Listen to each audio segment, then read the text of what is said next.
Lagay ko na lang po sa harap. And also, I have here isang maliit na sobre. Hi, madam. Good evening. Madam, okay lang po. Lagay ko na lang sa ilalim ko ng folder ko ninyo. To make sure lang po na walang ibang gagawin. Hoy. Hi, sir. Good evening po. Sir, please on the mic. Sir, ganito lang po ang gagawin natin. Sir, this time, just choose a number between 1 to 100. Huwag na po yung 1 and 100 kasi napaka-obvious niya na. Alright? Sir, please on the mic. Pakisabi ko ano pong number yung nasa isip natin tonight? 10. Sorry? 10 po. 10 or 1-0. Sir, tatanungin lang kita, may possible way mo ba na malaman ko yung number na pipiliin nyo? Binayaran ko po ba kayo backstage? Magkakilala po ba tayo? On the mic, please. Ngayon lang. Ngayon lang tayo magkakilala. Alright. Judges, guys, a few days ago, nag-take down notes po ako ng 100 kinds of beverages and different kinds of beverages at sinave ko yun sa aking notes. Beverages. Judges, kung mapapansin niyo po, lahat po ng aking beverages is magkakaiba. And I have 100 kinds of beverages. Yes, madam? Sir, okay lang po, pakitandaan lang po yung number 10. Huwag niyo na pong sabihin ng damay. Tandaan niyo na, sir. Okay. Sir, tandaan niyo po yung beverage. This time, sir, I have here a piece of paper. Sir, okay lang pakisulat ako dito ng beverage. Then later on, kukunin kapanasan pa ko niyan. Hi, madam. Good evening po. Madam, I think familiar naman siguro tayo sa deck of card or baraha. Yes? Madam, lagay ko na lang dito sa gitna. And please, madam, on the mic, katulad po ng ginawa ni sir, just choose a card. For example, 2 of diamond, 3 of heart, 4 of spade. It's up to you, madam. Huwag na yung mga ace and mga kings. Masyado na silang common. Right? Madam, please, loud and clear the mic. Ano pong card? Yan nasa isip natin tonight. 8 of hearts. Sorry? 8 of hearts. 8 of hearts. Madam, tatanungin ko lang po kayo. May possible way po ba na malaman ko yung card na pipiliin nyo? Magkakilala po ba tayo or binayaran ko po ba kayo, madam? 3 po. Hindi. Sayang. Madam, judges, guys, before po ako mag-start, ay meron po akong binaliktad na isang card sa deck of card ko. And would it be magical if yung card na nasa isip ni madam, which is yung 8 of heart, yes madam, is yung nakabaliktad sa deck of card ko? Let's find out. Judges, guys, kung mapapansin nyo, lahat ng card ay nakaharap or naka-face up. Yes? At meron lang isang card na naka-face down. Madam, okay lang pakikuha. Then, pakitaas para malaman po nilang lahat kung anong card yung nakabaliktad sa deck of card ko. Pakitaas, madam. Sa likod, sa harap. Palakpakan naman natin si madam. Thank you so much. Thank you so much. But judges, this is a warm-up. Bakit? Because this is Sitio Maligayan Got Talent. So, pinaghandaan ko yung gabi na to sa panong paraan. Dinala ko lang naman dito yung paborito kong libro. Hiroshima, Nagasaki, isang historical event na nangyari sa bansang Japan. At isang card. Ginagawa ko lang siyang bookmark once na nagbabasa ko. Hi, madam. Madam, please, on the mic. Madam, ganito lang po ang gagawin natin, madam. I'm gonna go through all the pages and anytime you like, just say stop lang na. Okay? Madam, anytime you like. Stop. Okay ka na dito, madam? Or you wanna keep going? I'm okay. Oo, you're okay. Madam, ang gagawin nyo lang po, tatandaan nyo lang po yung page na makikita nyo po the top of this book. Tandaan nyo na, madam. 100%. Yes, sir, pwede nyo i-double check, sir, yung page. That's okay, sige. Okay, madam, pwede nyo i-double check. Okay, taggalin na natin yung bookmark. Ha? Lagyan na natin sa gitna. Sige na po. Madam, tanda mo yung page. 100%. Yes? Judges, guys, ngayong gabi, wala akong ibang gagawin. Iisipin ko lang or huhulaan ko lang kung anong nasa isip ng ating mga horado. Now, let's try natin kay madam. Madam, please, in the mic, just count 1 to 10 3 times. Right? Just count 1 to 10 and the mic. Now, 1, 2, 3, 4, 5, 6, 7, 8, 9, 10. 1, 2, 3, 4, 5, 6, 7, 8, 9, 10. 1, 2, 3, 4, 5, 6, 7, 8, 9, 10. Madam, please loud and clear in the mic. Ano pong page yung nasa isip niyo po ngayon? Yes po? 194. Sorry? 194. 194, madam. Yeah. Judges, are you familiar with this number? 194. No. There's always more. Sabi nga nila. Yes? Madam, after kitang kapila ng page, 194 in the book, hindi ko na ginalawin na draw. Right? Madam, okay lang pakihanap yung page, 194 in the book as Pastor Chicken. Thank you so much. And judges, kung matatandaan nyo, at the beginning of my act, ay meron po ako nilagay na maliit na sobre sa ilalim ng folder ni Madam. This time, check natin yung book for now. Pumunta ko kay Ma'am. 194, Madam.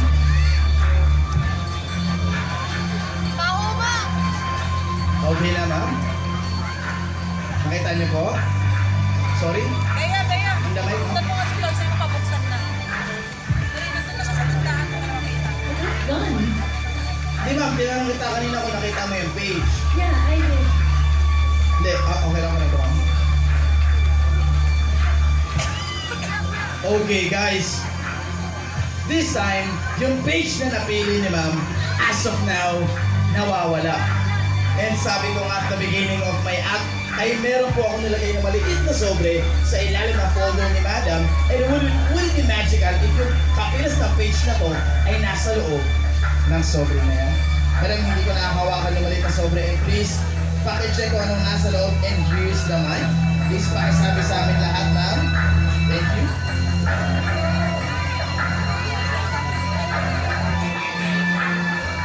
And that is 194. 194, palakpakan naman natin ang ating mga orado. Judges, baka sabihin nyo, meron akong duplicate. Guys, no, because this page is the exact page that we were looking for. Palakpakan naman natin ang ating mga judges. Thank you so much. Madam, pwede mo i-double check if ito talaga yung kapilas. Alright, listen guys. For my next act, talaga lang ako magiging paborito kong baraha. Sa paanong parang ko siya naging paborito? Wala, sinulat ko lang naman yung mga bagay na araw-araw natin nakikita or ginagamit. For example, bag, sofa, mag, tape, bed, mirror, face mask, marker, chair, knife, fan, paper, soup, so on and so forth. 52 different things to be precise. Katulad ko ng ginawa namin sa libro. I'm gonna ripple the deck and anytime you like, just say stop lang, ma'am. Okay? Anytime you like, ma'am, say stop. Okay ka na, ma'am? Or you wanna keep going? Ma'am, pakikuha. Madam, don't let anyone see your card kasi baka sabihin mo may kasabot ako sa likod, sa side, sa harap, sa inyo lang po. Okay? Sir, for you, just think of your favorite place or lugar na gustong-gustong puntahan with loved ones, with special someone, with your friend, with your family. Lugar, sir, sa isip na. Meron na, sir? Ma'am. For you, just think of your favorite artist. Just think of an artist, babae man or lalaki, local man or international, sa isip lang. Meron na, madam? Yes? Okay. Judges, I have here 3 pieces of paper at 3 ring sobre. Madam, okay lang pakisulat ako dito ng background. Nakita mo na po yan? Pwede yan patignan, ma'am. Pwede pakisulat ako dito. Sir, pakisulat po yung name ng lugar. Sige, sir. And yung artista po. Then after nyo pong isulat, pakitake nyo po ng 2 beses yung papel, pakilagay po sa loob ng sobre. Ang ulan. Nakita lang na. Ako naman uno.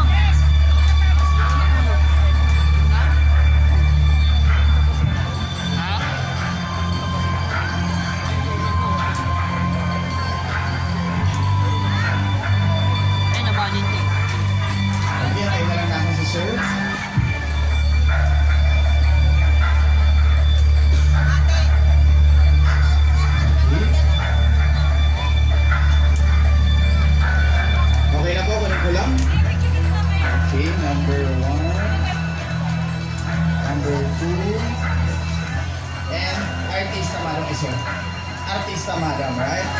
Lagyan na lang natin ang numbering para hindi po tayo malito. Ma'am, number 1 na lang po ilalagay ito. Okay lang po? Sir, number 2. And last, number 3.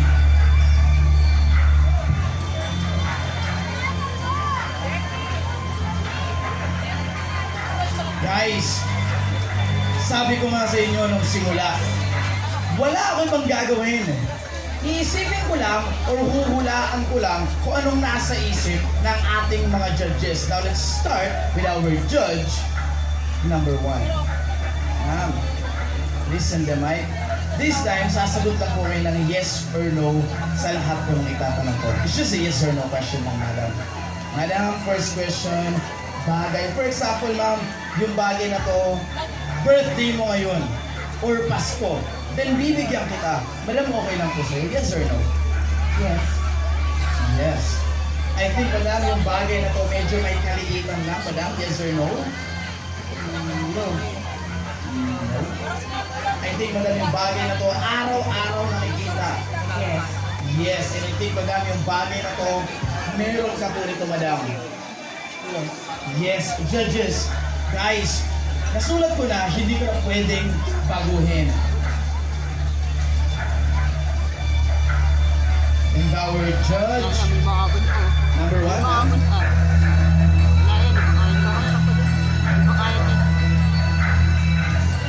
madam, please, loud and clear your mic. Ano pong bagay yung nasa isip niyo po ngayon? Car. Sorry? Car. Car, as in kotse. Yes po. Madam, judges, ladies and gentlemen, car. Palakpakan naman natin si ma'am. Thank you so much. Thank you so much. Now let's proceed to our next judge. Our judge number 2. Sir, lugar po, yes? Lugar? Sir, this time please on the mic. Sasagot lang naman po kayo ng yes sa lahat po ng itatanong po. Yes lang po yung sasagot mo. Either tama man or mali, yes lang po.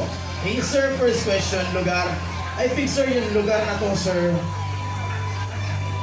napakalayo nito dito, sir. Yes. Okay, I think